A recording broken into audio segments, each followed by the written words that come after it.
विधानसभा चुनाव 2024 इस बार झारखंड को बचाने का चुनाव है। जिस तरह से हेमंत सोरेन की सरकार ने राज्य की अस्मिता को धूमिल कर यहाँ की खनिज संपदा, बालू, नौकरी, युवाओं के सपने आदि को लूटने का काम किया है, ऐसे गठबंधन तुष्टीकरण की राजनीति करने वाली सरकार को उखाड़ फेंकने का यह चुनाव है। राज्य की जनता खुद को ठगा हुआ महसूस कर रही है। इसलिए राज्य की जनता चाहती है कि इस बार भारतीय जनता पार्टी जो विकास और अंत्योदय को प्राथमिकता देती है, वैसी सरकार को राज्य में लाना है। उक्त बातें नेता प्रतिपक्ष सह चंदन कियारी विधायक अमर कुमार बावरी ने मंगलवार को प्रधान चुनाव कार्यालय में संवाददाताओं को संबोधित करते हुए कही। आइए सुनते हैं उन्होंने और क्या क्या कहा। एग्जाम जिसके कारण बच्चे आज सड़क पर है, जिसके कारण लगातार युवा जो है प्रतिरोध कर रहा है, जिसके कारण युवा अपने आप को सड़क पर संघर्ष करते हुए पा रहा है। जेई की परीक्षा हो, लैब टेक्नीशियन की परीक्षा हो, ऐसे कई एक परीक्षाएं जिसमें पेपर बेचने से लेकर के सारे सीटें बेचने का एलिगेशन इस सरकार पे लगा। नतीजा ये हुआ कि 5 साल में इन्होंने एक भी वैकेंसी फ्री एंड फेयर नहीं की। एक भयंकर आक्रोश राज्य के युवाओं में है। हम लोगों ने कहा है पंचप्रण के माध्यम से कि हम सरकार में आने के साथ ही 2,87,500 जो सरकारी वैकेंसी है, उन सरकारी वैकेंसियों को भरने का काम करेंगे। और 15 नवंबर 2025 जब इस राज्य के निर्माण के 25 साल होंगे, हम 1 साल के अंदर में लगभग 1.5 लाख सरकारी नौकरियां भर देंगे, फ्री एंड फेयर भर देंगे।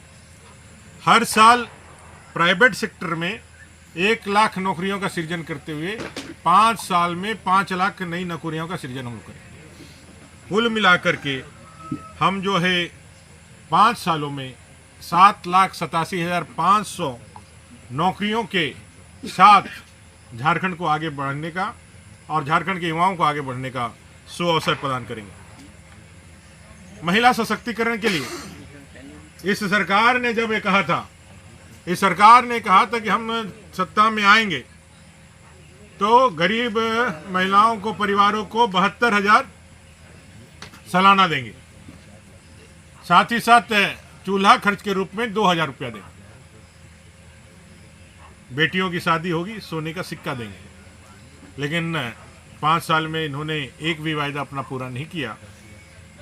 अंतिम 3 महीने में इन्होंने 1,000 रुपये का एक स्कीम चलाया। ये ठगबंधन वाली सरकार है, ठगने वाली सरकार है। इसने ठगी का एक नया मायाजाल फैलाने का काम किया और 1,000 रुपया देने का जो इन्होंने कार्य किया, उसके चलते इन्होंने अपने फेलियर को छिपाने का, अपने इसको छिपाने का एक कोशिश किया। महिला सशक्तिकरण के लिए भारतीय जनता पार्टी लगातार कमिटेड है। हम लोगों ने 1 रुपये में 50 लाख रुपये तक का महिलाओं का रजिस्ट्रेशन चालू किया था अपने सरकार में। माताओं बहनों के उत्थान के लिए, उनके सशक्तिकरण के लिए हम लोगों ने माताओं का 0 बैलेंस पर हम लोगों ने, नरेंद्र भाई मोदी जी ने, भारतीय जनता पार्टी ने उनका खाता खुलवाया। जितने भी कैश डेबिट हो सकता है, क्रेडिट हो सकता है, वो हम लोगों ने उसको किया है। आज महिलाओं के खाते में प्रधानमंत्री आवास का पैसा हो, गैस का सब्सिडी हो, ये सारी चीज़ें आती है। हम लोगों ने कहा है कि हमारी सरकार आएगी, हम ठगने के लिए नहीं, 5 साल में पहले ही महीने से जब हम सरकार में आएंगे तो महीने की 11 तारीख को 2100 रुपया सभी माताओं दीदियों के खाते में डाल देंगे।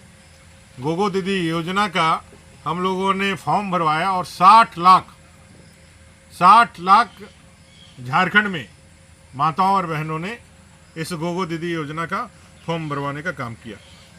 तीसरा, हम माताओं बहनों के लिए गैस का सिलेंडर 500 रुपये में प्रत्येक महीना उपलब्ध कराएंगे। 12 महीने में 500 रुपये करके 12 सिलेंडर, और किसी भी 2 पर्व त्यौहार में 2 सिलेंडर मुफ्त।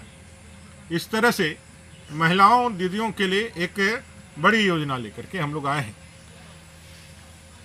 एक योजना हम लोग आगे बढ़ करके जो झारखंड में जो अपने बच्चे पढ़ाई लिखाई करते हैं, युवा साथी, ग्रेजुएट और पोस्ट ग्रेजुएट के बाद वो नौकरी के तलाश में रहते हैं। माड़ भात खा करके माँ बाप तो उनको पढ़ा देता है, लेकिन नौकरी पाना उनके लिए थोड़ा कठिन होता है, थोड़ा संघर्ष करना पड़ता है, थोड़ा इंतजार करना पड़ता है, उनको जो है कोचिंग और बाकी चीज़ें करनी पड़ती है। भारतीय जनता पार्टी ने निश्चय लिया है, संकल्प लिया है, सरकार में आने के साथ ही ग्रेजुएट और पोस्ट ग्रेजुएट झारखंड के जितने भी बच्चे हैं उन सारे बच्चों को 2 साल तक प्रत्येक महीने के 2000 रुपया हम उनको सहायता के लिए देंगे, ताकि वो अपना तैयारी जो है वो बढ़िया से कर सके। पूरे झारखंड प्रदेश में 21 लाख नए घरों का निर्माण, प्रधानमंत्री आवास योजना आई।